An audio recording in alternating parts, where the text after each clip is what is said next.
ഇന്നൊരു അവിൽ milk pudding ആയാലോ? അടിപൊളി ടേസ്റ്റാണ്, ഉണ്ടാക്കാൻ ഭയങ്കര എളുപ്പമാണ് കേട്ടോ.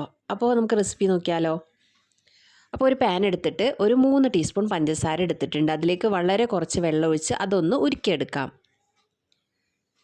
അത് നന്നായിട്ട് ഉരുകി വന്നതിന് ശേഷം അതിലേക്ക് ഒരു 3 ടീസ്പൂൺ നെയ്യും കൂടെ ചേർത്ത് കൊടുക്കുക. ഇനി ഇതൊന്ന് മിക്സ് ചെയ്തതിന് ശേഷം ഇതിലേക്ക് അണ്ടിപ്പരിപ്പ്, മുന്തിരി എന്നിവ ചേർത്തിട്ട് നന്നായിട്ടൊന്ന് ഇളക്കിയെടുക്കാം.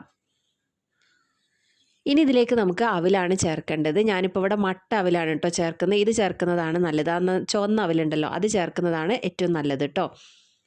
ഇനി ഇതിനെ നന്നായിട്ട് മിക്സ് ചെയ്തിട്ട് ഇതൊന്ന് വറുത്തെടുക്കുക. നന്നായിട്ട് ഇത് ക്രിസ്പിയായി വരുന്നവരെ വറുത്തെടുക്കണം. ഇനി ഇതിനെ നമുക്ക് പുഡിംഗ് ട്രേയിലേക്ക് മാറ്റി കൊടുക്കാം. അതിനുശേഷം അതിനെ നമുക്ക് എന്തെങ്കിലും ഒരു ഗ്ലാസ് എന്തെങ്കിലും വെച്ചിട്ട് ഇതുപോലെ നന്നായിട്ട് പ്രസ് ചെയ്ത് കൊടുക്കണം. ഇനി ഒരു പാനിലേക്ക് ഒരു 4 ടേബിൾ സ്പൂണ് കോൺഫ്ലോർ ചേർത്ത് കൊടുക്കുന്നുണ്ട്. ഈ സമയത്ത് നമ്മൾ തീ ഓണാക്കിയിട്ടില്ല കേട്ടോ, അതിന് മുമ്പാണ് ഇതൊക്കെ ചെയ്യേണ്ടത്. പിന്നെ ഒരു പാക്കറ്റ് പാൽപ്പൊടി, പിന്നെ കുറച്ച് പാലും കൂടെ ഒഴിച്ച് ഇതിനെ നന്നായിട്ട് മിക്സ് ചെയ്തെടുക്കണം. ഇതിൻ്റെ കട്ടകളൊക്കെ ഉടച്ചെടുക്കണം. അതിനുശേഷം ബാക്കിയുള്ള പാലും കൂടെ ഒഴിക്കുക. മൊത്തം 2 കപ്പ് പാലെടുത്തിട്ടുണ്ട്. എന്നിട്ട് നന്നായിട്ട് മിക്സ് ചെയ്തിട്ട് അതിലേക്ക് മധുരത്തിന് ആവശ്യമായിട്ട് മിൽക്ക് മെയ്ഡ് ചേർത്ത് കൊടുക്കുക. ഇനി ഇതിനെ തീ ഓണാക്കിയിട്ട് പതുക്കെ ഇളക്കിയിട്ട് ഒന്ന് കുറുകി വരുന്നത് വരെ വെയിറ്റ് ചെയ്യാം.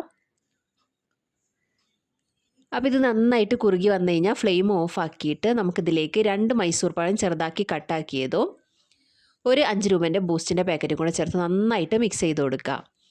അതിനെ നമുക്ക് ഈ അവലിൻ്റെ മുകളിലേക്ക് ഒഴിച്ചു കൊടുക്കുക. എന്നിട്ട് നമുക്ക് അവൽ വെച്ചിട്ട് തന്നെ ഒന്ന് ഡെക്കറേറ്റ് ചെയ്ത് കൊടുക്കുക. ഇതിനൊരു ഓവർനൈറ്റ് ഫ്രിഡ്ജിൽ വെക്കുക. അപ്പോൾ അടിപൊളി അവൽ മിൽക്ക് പുഡിംഗ് റെഡിയായി. ഇത് ഞാനിപ്പോൾ ഓവർനൈറ്റ് വെച്ചിട്ടില്ല കേട്ടോ, അതുകൊണ്ട് തന്നെ കുറച്ചൊന്ന് സെറ്റ് ആവാനുണ്ട്. ഓവർനൈറ്റ് വെക്കുമ്പോൾ നല്ല അടിപൊളിയായിട്ട് സെറ്റായിട്ട് കിട്ടും. മാത്രമല്ല അടിപൊളി ടേസ്റ്റാണ് കേട്ടോ. നിങ്ങൾക്ക് വേണമെങ്കിൽ ഇത് വാനില ഐസ്ക്രീമിൻ്റെ കൂടെ കഴിക്കാം. ഇത് കുറച്ച് വേറൊരു പാത്രത്തിലേക്ക് എടുത്തിട്ട് അതിന് മുകളിൽ കുറച്ച് വാനില ഐസ്ക്രീം കൂടെ ഇട്ട് കഴിക്കുകയാണെങ്കിൽ പൊള്ളി ടേസ്റ്റാണ് കേട്ടോ. എല്ലാവരും ഒന്ന് ട്രൈ ആക്കി നോക്കുക. ഇഷ്ടമായ ലൈക്ക് ചെയ്യുക, ഷെയർ ചെയ്യുക, സബ്സ്ക്രൈബ് ചെയ്യുക.